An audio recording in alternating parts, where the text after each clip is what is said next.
There have been significant factors that have contributed to women achieving leadership positions in Canada, such as presidencies of universities. I think in terms of political factors, the Canadian Charter of Human Rights has had a huge impact. It demands that women have the same opportunities as men, equal pay for equal work, equal opportunities for positions, and that has set a foundation for us.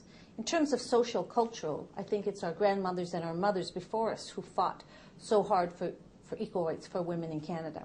That also contributed to today, where women can achieve positions of leadership in the country. In terms of personal factors, for me personally, it's been my parents' contributions. There were 3 boys and 3 girls in our family, 6 children, and my parents ensured that we all did everything, and there were no barriers put in place for us because of gender.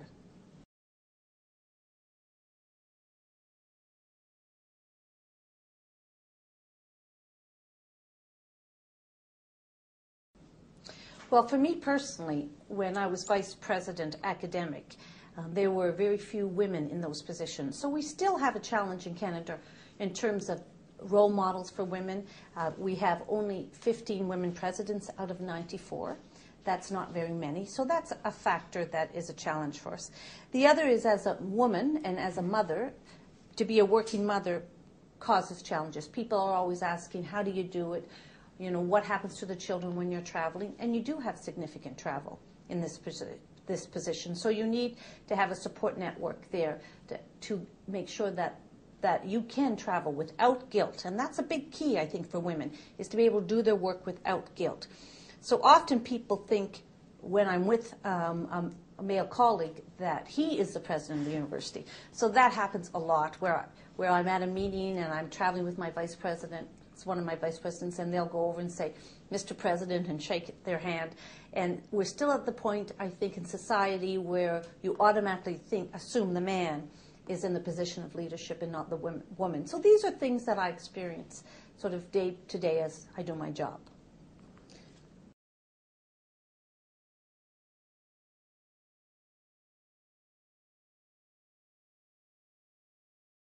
Well, absolutely, the environment for women in higher education has improved. We have more women professors. We have more students that are female going to university. In Canada, we're about 60% female, 40% male that attend university in terms of students. And vice presidents and presidencies, I think we saw a huge change in the 1990s. We saw many more women achieve positions of leadership. In the late 1990s, we saw in Canada women become presidents of very large universities, University of British Columbia, McGill University, Queen's University. But we've stagnated in the year 2000 to 2010. We haven't seen the numbers increase. If a woman president of a large university retires or steps down, they have been replaced by a male president. So we have seen great achievement, but we really are stagnating today. And I think it's almost gone underground that there is still less opportunities for women. If you ask our young women, they'll say, no, there's no barriers for us to achieve what we want. But there are still barriers there. And it's hard to voice them because they're insidious, they're hard to see, they're hard to notice, but they are definitely still there.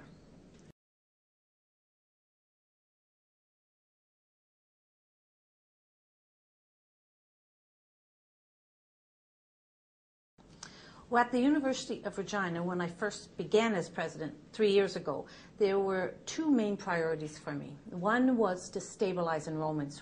We were experiencing a drop in enrollments that was quite significant.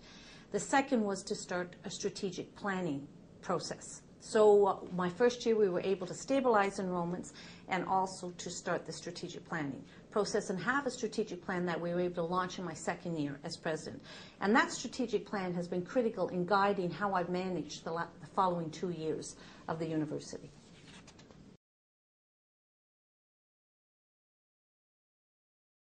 Well, the principles that I use to manage the university are integrity. I try always to make sure that whatever I'm doing, I can stand behind and hold my head high. And the next is openness and accountability. That I'm accountable to the public because it's public funds, and to the campus community, and that's faculty, staff, and students. So to be accountable, there has to be significant communication. So I've tried different ways to enhance communication. I have coffee with the president. I put out monthly president's messages.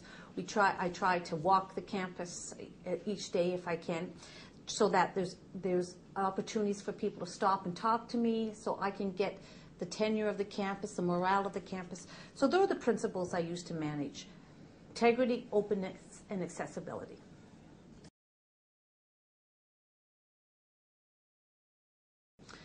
Well, we definitely hope that our goals and vision are in tune with current trends in higher education. We're committed to internationalization, which is a trend in higher education.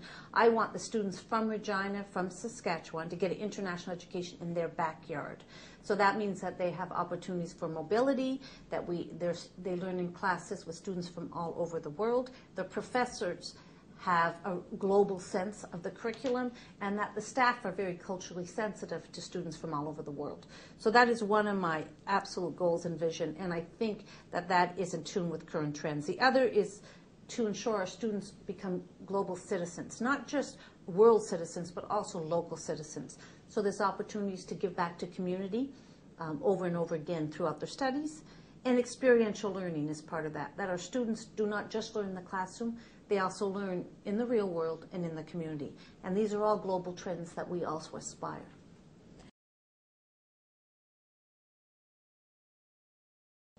Yes, I do. I think that being a woman does affect the priorities for the university. My priorities are about the students and the people that I support, and the society that gives the public funding for the university. So I think as a woman, I'm always conscious of how people are doing, what's the morale on campus, are students getting a good education. I think when I think of my 4 children, I want to ensure that the students on this campus are treated as my 4 children would be treated. And I do think that that's a female lens to our higher education.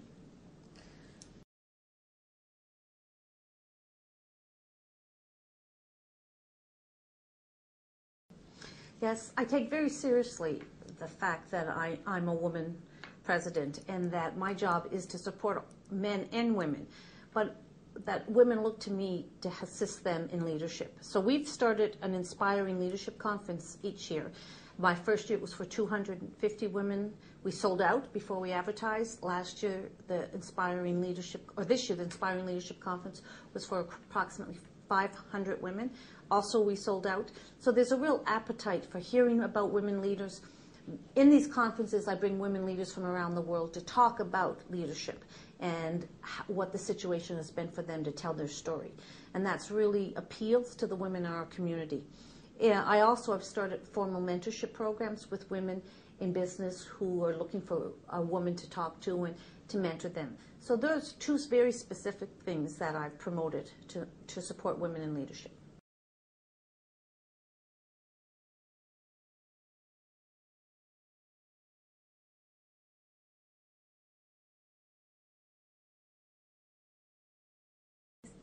Yes, I think there is a difference between leadership styles of men and women.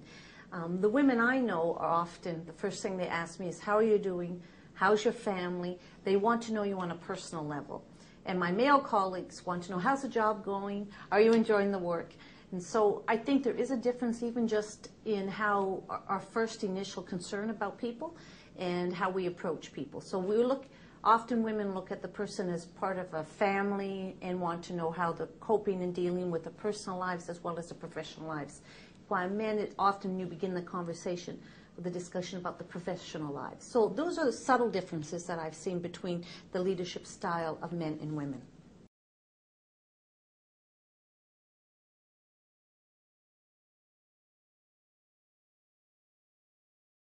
Well, one of the challenges about the difference in style is sometimes women aren't seen as tough. They're seen to be softer, to be more caring, to be more consultative because of the approach that they take, while men are seen to be more businesslike and more assertive. And I think that's a fallacy. I think the approaches are different, but women can be absolutely as tough as men, and they can make hard decisions. They may look at the consequences of their decisions in a more holistic way, but that doesn't mean that they're not prepared to make the tough decisions. So I do think those differences result in different consequences in the university administration.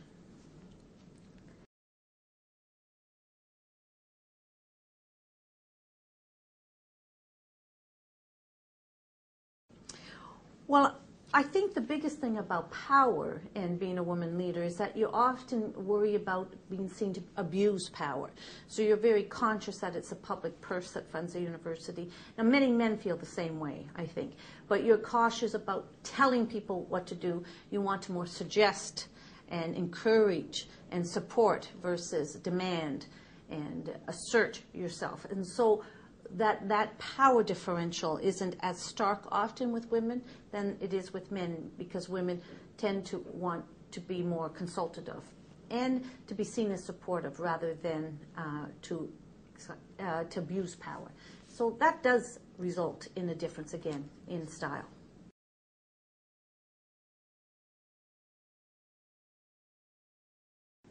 I would say yes, that my gender has benefited me at times when I needed to be assertive and I need to be more, I think, authoritarian. When I am assertive, people take note, because the majority of the time I'm consultative and I'm encouraging and I'm supportive. So when I say this has to be done in an assertive way, people are very responsive and they recognize that this is very important to the institution. So that's the way that my style has benefited me.